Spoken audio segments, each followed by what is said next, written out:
What's up, fight fans? Welcome to the show. We've got a bumper one up today. Obviously, it's been a high action weekend and another high action weekend to come. I'm not going to cover UAE Warriors in this one. I did put out a video today. It was on Instagram TV and on my Facebook, just kind of giving my thoughts on the UAE Warriors, which was awesome for South Africans. We had 3 guys involved there. And it was a nice curtain raiser to the time-friendly UFC 267. And what a crazy card that was. I'm sure you all enjoyed it, fight fans that were watching this weekend, how cool it was to have three cards in a row, basically, with the UAE Warriors and the UFC at like fight-friendly times. It was pretty insane, and it doesn't happen at all, hardly ever. So it was very cool. It was a very busy weekend for MMA. For the jiu-jitsu community, there was the AJP, which happened on the weekend, so it was a full weekend, but a great one at that. Like I said, if you want to see my thoughts on UAE Warriors, go and check it out on my Instagram or on my Facebook page. There's a video there. I just want to talk about the weekend that was. I mean, obviously, the first thing I want to talk about was the what shall we say, the interesting referee in one of the prelims, Benoit Santonis versus Santos, with the crazy Russian referee. I'm sure a lot of you saw it, and there was quite a bit of uproar to the point that they actually pulled that guy off of the rest of his assignments for the night, which was super interesting. I don't think I've ever seen that before. But yeah, man, it was a crazy turn of events. Obviously, Saint Denis was just as tough as they come, and his toughness was really starting to put him in a dangerous position. The ref could have called the fight at any time. I think it was in the second round he started taking quite a bad hammering, or it could have even been the first. And then there was a crazy point deduction for a groin shot. It was just a strange refereeing thing. And I got to be honest, I sat there wondering, I'm like, how does this happen at this level? Like what's the process? It's obviously the UAE and Russian MMA are obviously quite close, but that, from what I understand, is overseen by UAE MMF, I think it's called, or MMAF. Obviously, the UAE Mixed Martial Arts Federation, they're like our MMA SA, which would have been overseen by Mark Goddard. And I guess they're trying to like empower a ref in a new region. I don't think we've ever really seen a Russian ref. But yeah, like, I don't know if the ref was just really having a bad night, just wasn't dealing with the pressure, like the lights, being on the big UFC stage on a massive card like that, probably maybe the first time at such a size event, and he just like completely just freaked out, or he just really shouldn't have been there. It's an interesting one. And if he shouldn't have been there, how did he get there? Those are the kind of questions I asked. Like, surely, like, there was some kind of vetting process that they would have gone through and checked those kind of things. He would have been an IMAF qualified ref, I would assume. I'm sure they would all fall under IMAF, and then have to, obviously put in his time and his hours. How does something like that get past Mark Goddard? I'm not saying it did, but I'm just saying, like, it seemed weird. Either he really had a bad night, or he really shouldn't have been there. And if he shouldn't have been there, why was he there? It was a bit of a strange one. I'm hoping Benoit Saint-Denis is feeling a bit better by today. He took a lot of punishment, or it was pretty intense at the time. But I mean, we've seen here locally, and we see it often, these bad referee mistakes happen. I just think, as a fighter going forward, you're not really going to be signing up to have that dude as your ref. Or maybe you are. Maybe he's never going to stop it. So you like that kind of a fight. And then, I mean, the prelims kicked off at a cool time here. I want to talk about my boy Makwan Amirkhani, because I was quite shocked to see him as an underdog. I thought he was going to put a wrestling clinic on Lerone Murphy. And I even advised some people to bet as such, because he was such an underdog. And yeah, first round I was feeling super confident. He had done what I thought he was going to do, and then booyah, charred a knee on a takedown. What I did learn from that is, don't listen to me for betting advice in MMA, I will lose your money. Yeah, then the prelims were pretty good. The Ricardo Ramos Zuba fight, that was a cracker. Hard to beat Zuba in UAE maybe on a decision. Nah, I'm just messing with you. Great fight. Most of the Russians put on great performances. I think Shamil Gamzatov lost to Michael Olechuk, who's a great opponent, but the prelims were pretty good. Amanda Rebus versus Verna Jandaroba, that was a pretty good fight. The two ladies really went for it, left it all in there, and Amanda Rebus back into winning ways. Talking points of the main card, Ankalaev versus Özdemir was a bit of a strange one for me. I thought Ankalaev was going to stop Volkan Özdemir, and I think that would have really put the cat amongst the pigeons. You know, he would have announced his arrival in that weight class if he could have done that. So I was a little bit disappointed that he maybe wasn't going for the kill as much, because I thought that's what he was going to try and do. But I mean, take nothing away from Volkan Özdemir still doing the damn thing. The one a lot of you were talking about, Li Jingliang versus Khamzat Chimaev.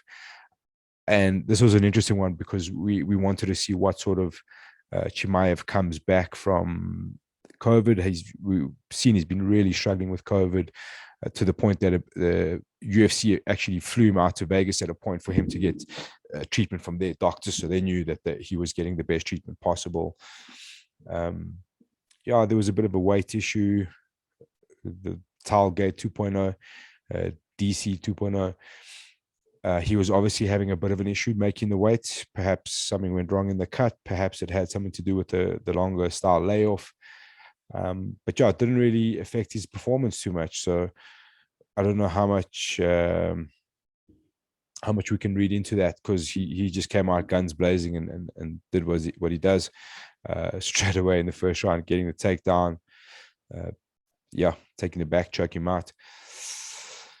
That's what a lot of people like saying. He needs to get real tests and stuff like that, and I do agree. But I think Li Jingliang he's a super dangerous opponent, high level guy, massive knockout power, very tough guy to put away, you know, and to see him get put away in such a quick fashion and in devastating form speaks a lot for what we have in store for the future for Khamzat. I love him, man. I think he's so cool. The things he says, he gets on, I'm just here to smash everybody. He's talking about he'll fight Brock Lesnar right now. He's an interesting character. And I think he's going to become problematic in that division. It's going to be very interesting to see, probably break the top 10 now, and then see where he goes to from there, because it's a jungle from there. It just gets harder and harder. So it's going to be very interesting to see how he deals with the top tier kind of guys, and what sort of style is the one that's going to bother him, you know. I think that's going to be interesting to watch. Let's just check these rankings up. Let's take a look.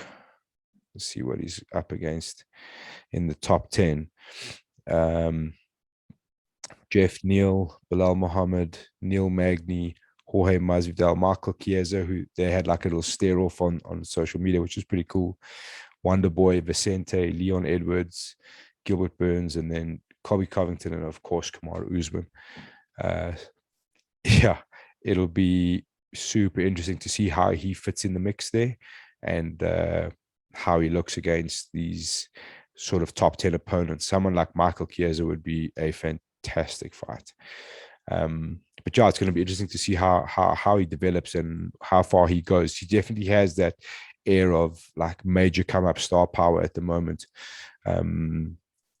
So yeah, it's exciting to see where he goes, and hopefully we get to see him in as quick as possible. The next fight was the heavyweight fight, Volkov versus Marcin Tabura. I knew it was going to go to decision. I actually called a decision, but I called a decision for Marcin Tabura. I thought maybe he would have got a bit more effective grappling, but man, Alexander Volkov is a tough man to beat.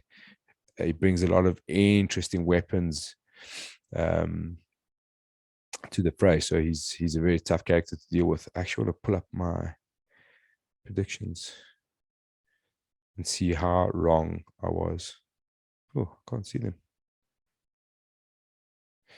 Anyway, yeah, I had it. There we go.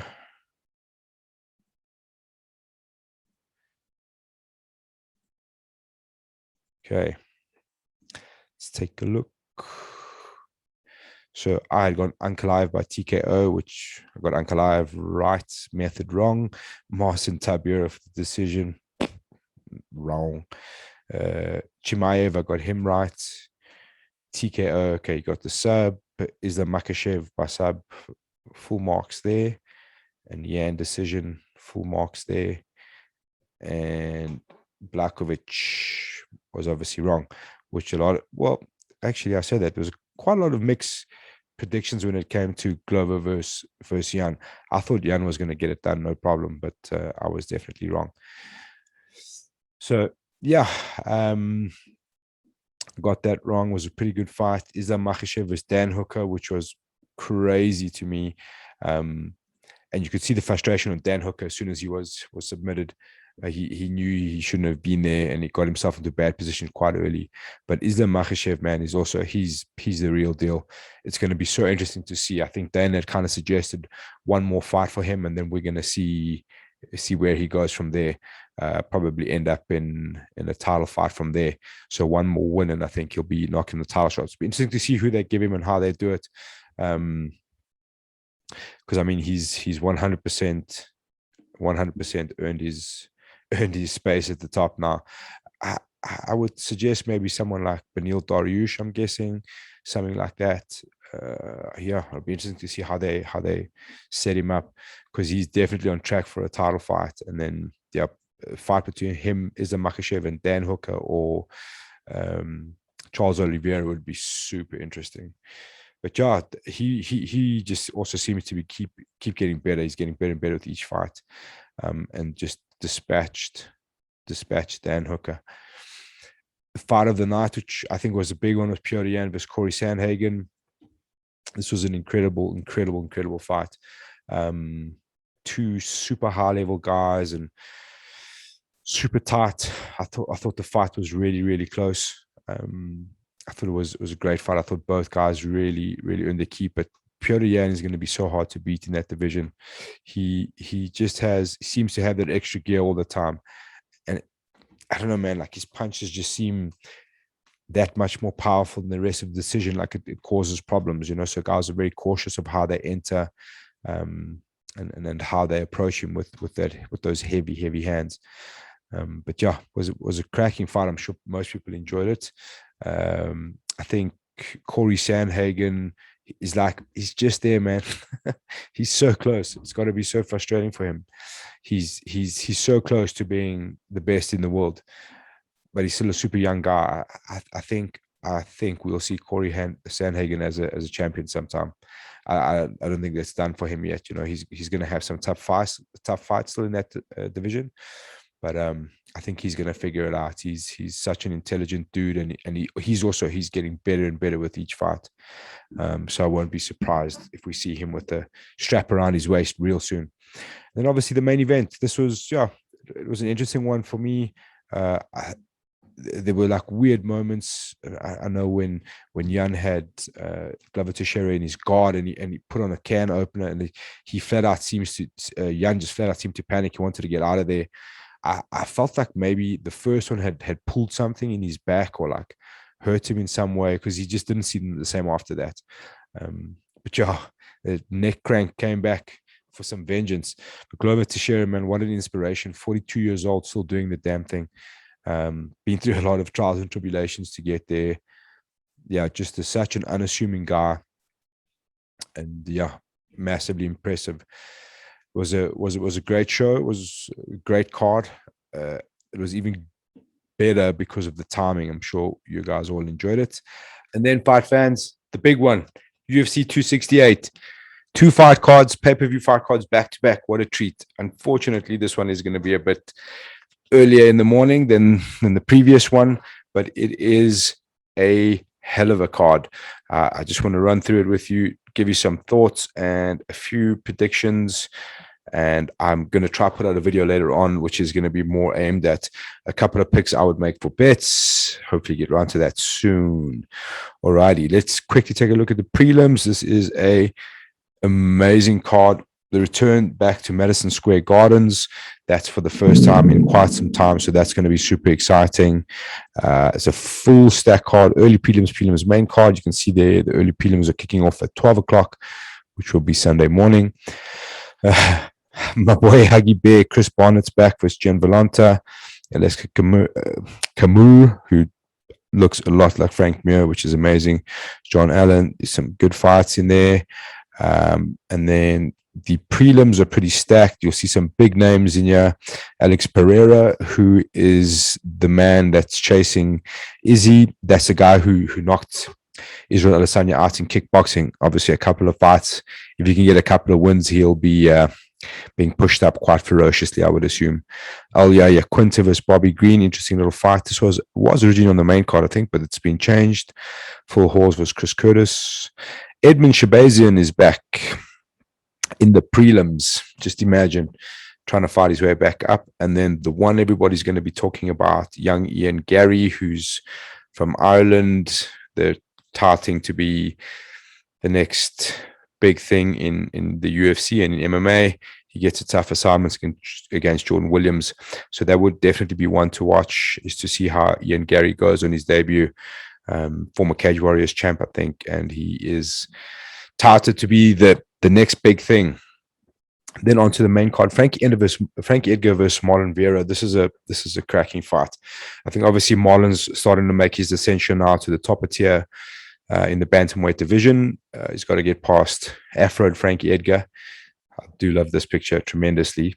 But yeah, it's an interesting matchup stylistically. Obviously, Frankie would be looking to, I would assume, hopefully try to get back to his wrestling a bit and deal with the reach advantage that Marlon will have. But yeah, I think Marlon is pretty big at that division, so it'll be very interesting to see how that plays out. Obviously, an older Frankie Edgar, but let's see how he goes on. Great matchup that early on in the fight card. Shane Burgos versus Billy Quarantillo. This is obviously set up just for pure violence. That's really what it is. Shane Burgos obviously had that crazy knockout loss against Edson Barboza. I think he might have had one after that. Billy Q's been on a tear as well, so it's going to be an interesting matchup. Similar sort of records, similar sort of most things. Yeah, a couple of finishes, but that's going to be a great fight. Keep your eyes on that. Justin Gaethje, Michael Chandler in the top three here. Oh man, I really don't know what to expect from this fight. It seems to be two guys that are so similarly styled. Sorry guys, I can't speak tonight. I think I'm a bit sleepy. But yeah, I think it's both guys with good wrestling, obviously different styles of wrestling, I would say. Very similar sort of build, sort of stature. Interesting fight. I feel like somebody's getting knocked out here if that's the way it goes. I mean, they could wrestle each other for 15 minutes, but I feel like it's two guys that are going to really make sure that you're still speaking their name in the title shot there. I think a good KO for either of these guys puts them very high up in contention. But I think that's going to be a cracker. I don't see it lasting very long, if I'm honest. But I do hope that it lasts long at the same time, you know. Rose Namajunas versus Zhang Wei Li. Interesting rematch. Yeah, my initial thoughts on this kind of a fight, it's always hard to get a matchup after losing to someone with a KO, especially something like a head kick KO. Like, it doesn't get more emphatic than that, you know. And you can see Zhang's kind of like, she's dealing with it well, but she's not dealing with it well. Like, she's got excuses about like jet lag and this and that. That, you know, that's I'm sure as a fighter you've got to find a reason in yourself as to why that happened. But yeah, it's interesting. It's interesting to get back in there after someone that just, you know, with a head kick KO. Yeah, it's got to be tough mentally. You know, you're going to be cautious of things, extra cautious of things. I think Rose is mentally in the best place she's ever been. But I do see it going a bit different. I'm not sure we'll see another head kick KO, if I'm honest. But it's an interesting matchup. And if I had to pick one, I would favor Rose just purely based on those factors. Like, it's got to be hard to get back in there after someone's more than recently just knocked you out like that. Kamaru Usman versus Colby Covington. Man, I am so excited for this fight. I absolutely loved the first one. I think the second one's going to be even better. And honestly, I honestly think that if there is a guy that has the abilities to beat Kamaru Usman right now, it has to be Colby Covington. I'm not saying he will or he can, but I'm saying he's got to be the closest skill for skill to Kamaru Usman. So that always makes it exciting. There's obviously an extra factor between these two guys and a real hatred. So yeah, it's going to be super interesting again. Maybe we're going to see a bit more wrestling in this one. I don't know. Let's see. It would be smart if one of them would get a bit of top control time. It would be super interesting to see as a fan how that plays out. But yeah, this is a cracking fight, man.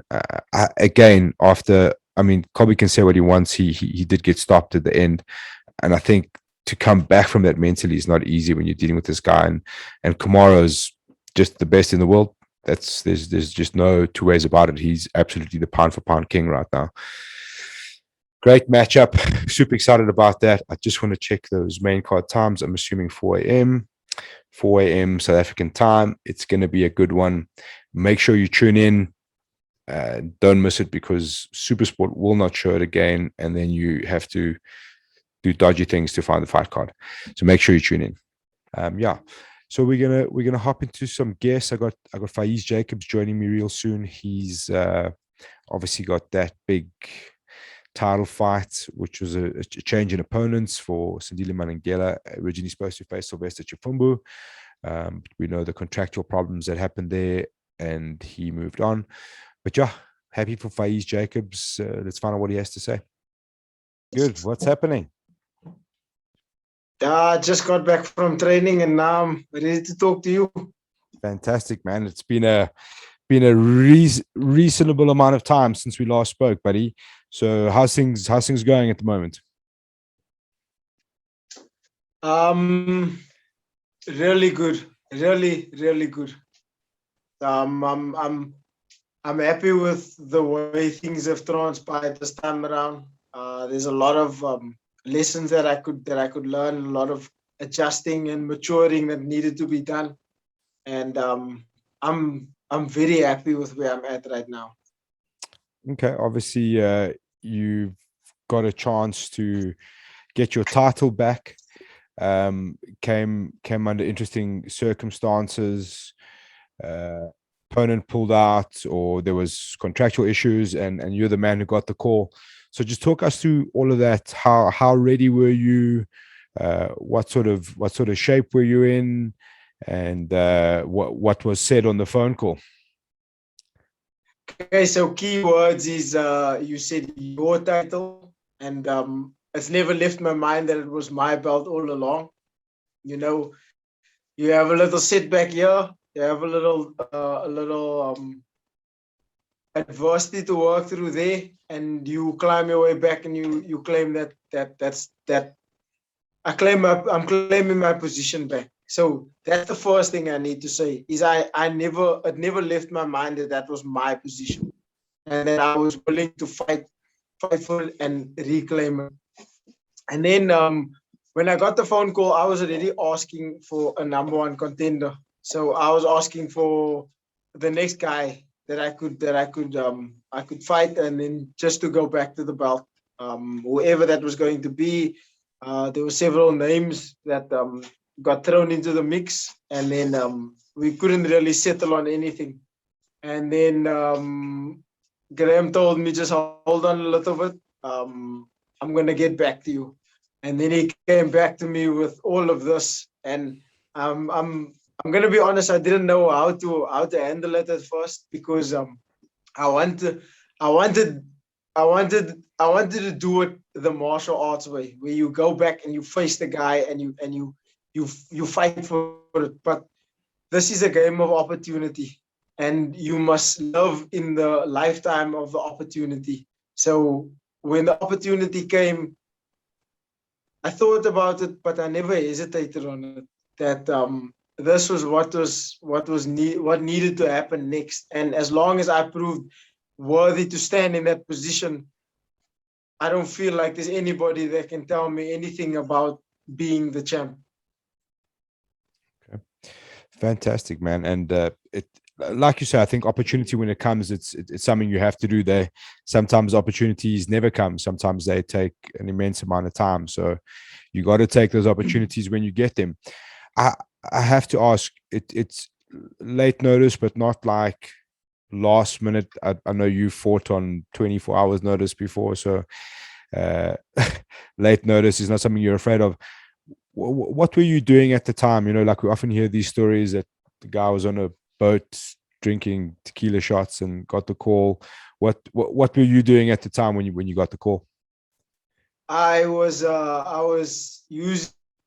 fascia gunning my legs because I just got back from an intense strength and conditioning workout. So I was already starting to work on some of the flaws that I saw. So I wanted to make sure that when the next fight camp started, it started not with me fixing my mistakes from the last camp, but just building from already being fixed and then expanding from there and really having tunnel vision on my opponent. So I was already in the process and I was looking to compete, like I said. Okay. I haven't taken any time off. Like since I started, I've never been unfit. Never. If I needed to be, if you called me up on a Sunday and said, "Hey man, 2 hours time, we're gonna meet here, we're gonna spar," I'm like, I'm down. I'll see you there. Fantastic. Um, I I want to ask you. You mentioned you haven't taken a day off, and this is one of the things I wanted to chat to you about. I remember post COVID coming back, you had said that it was a difficult time. Like it was hard financially, especially with no fighting on the agendas, gyms were closed, that kind of thing. So how are you dealing with that now? Being a full-time athlete, have you secured new sponsors? What's the deal? How's life treating you in that regard at the moment? So things are looking up. Things are really looking up. There's a lot more hope. Um, Also, just the way things have transpired has given me more opportunity to work on my craft. So it hasn't been perfect, and it's not been a financial dream, but opportunities have come into place for me to continue pursuing what I'm pursuing, for me to continue putting in the work. And although it's not a balance a balance of freedom, it's still a positive balance. And the fact that I feel like I'm moving in a positive balance means that the next year or 2 or 3 is really gonna hold a big portion of my, especially my financial future.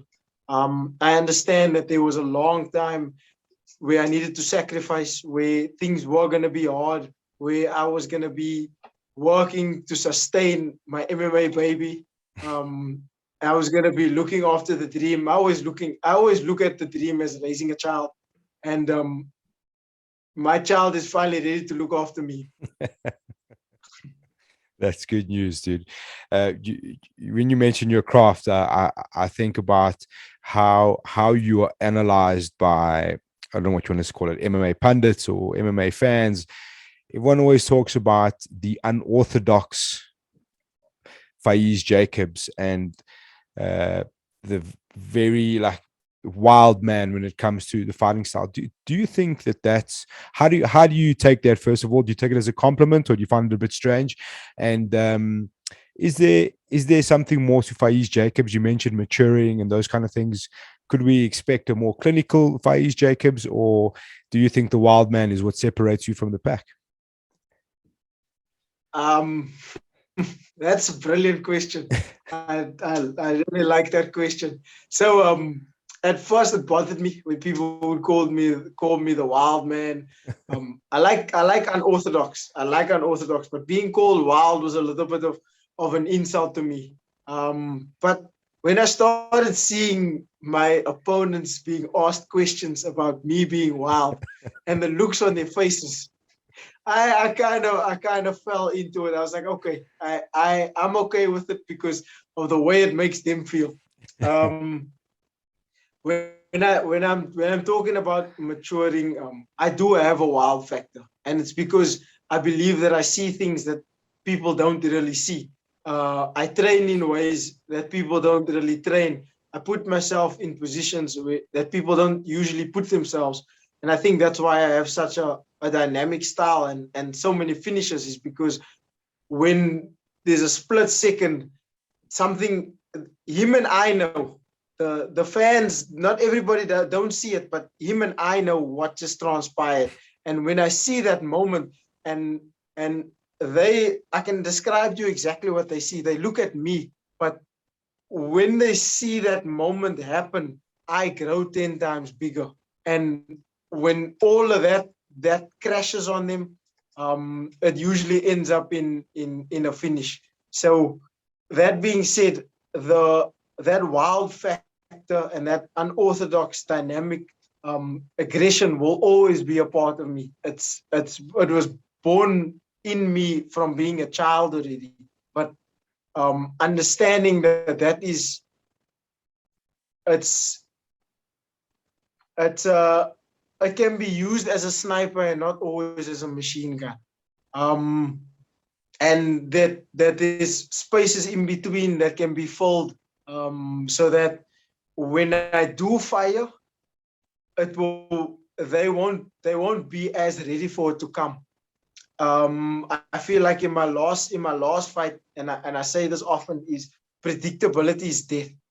Um, there was a lot of things going into that fight, that played on my mind. I feel like I felt like it was my time to start making waves and getting into overseas promotions and doing big things.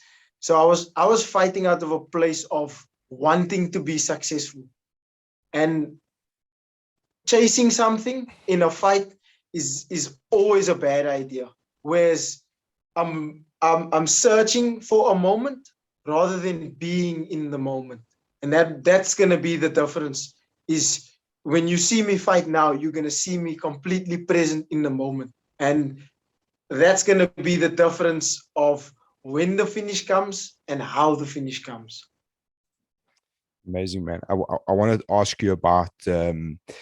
I'm sure one of the factors behind the maturing and seeing things so honestly has got to be your new camp. Talk to us about Eddie and how much that's changed for you. So what was amazing about it was we just started weeding out mistakes. We just started weeding out mistakes. This we needed to get habits out of me, because there were certain habits that was it was uh it was causing it was being restrictive. So we had a whole analysis of weakness breakdowns, and I think that in itself has just allowed me to see things a little bit differently. There's also there's a whole team of us that's putting this together. So I'm still with my wrestling coach, Aiden Abrams. I have my striking coach, Kurt Dias, and then my boxing coach, Coach Mikey. So you're gonna see a lot less restrictive behavior from me when you see me fight this time around, and that's as far as I can go, but that should give you a lot. Fantastic, man. When we look at Sandile, obviously we're going back to this sort of style breakdown and analysis. Someone reasonably similar to Sylvester in ways, the way they grapple, the way they control in the grappling exchanges. How do you see this matchup? Do you expect a bit of grappling? I mean, you've shown that your wrestling has come on in leaps and bounds. Is it something you're anticipating, or are you kind of just worried on being the best version of yourself? I'm definitely anticipating a lot of grappling attempts. I definitely see that everybody seems to think that it's a weakness of mine and something that they exploit and a bit of easier.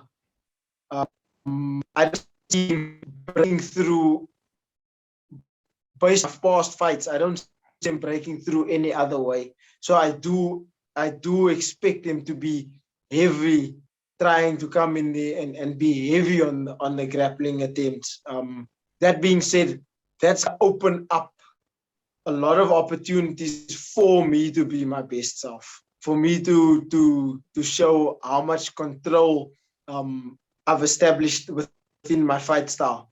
Um, I, I look forward to it. I really look forward to some of the exchanges that we get into, and I look forward to making a lot of things that I did at one stage make look difficult. This time around, make look easy.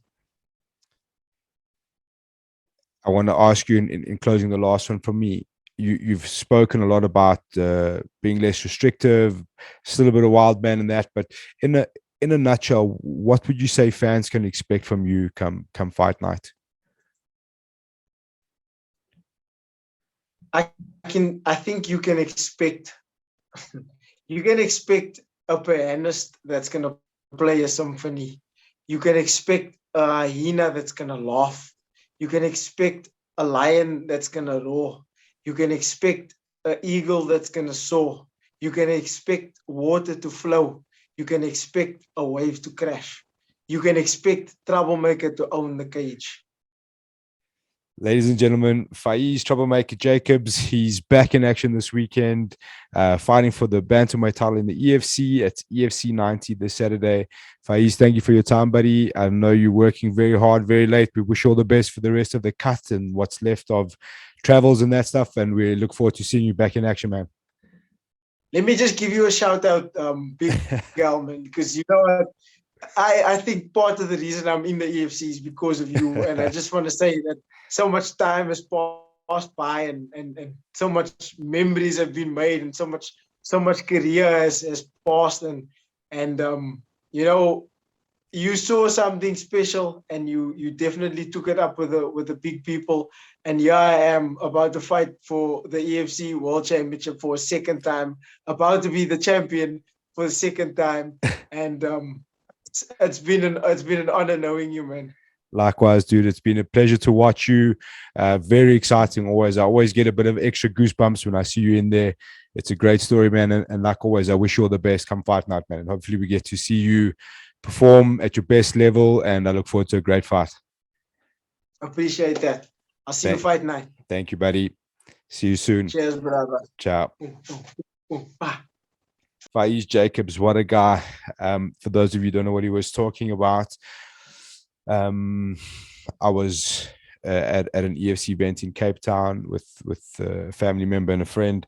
And when we left Grand West Casino, we caught an Uber through all the crowds back in those days.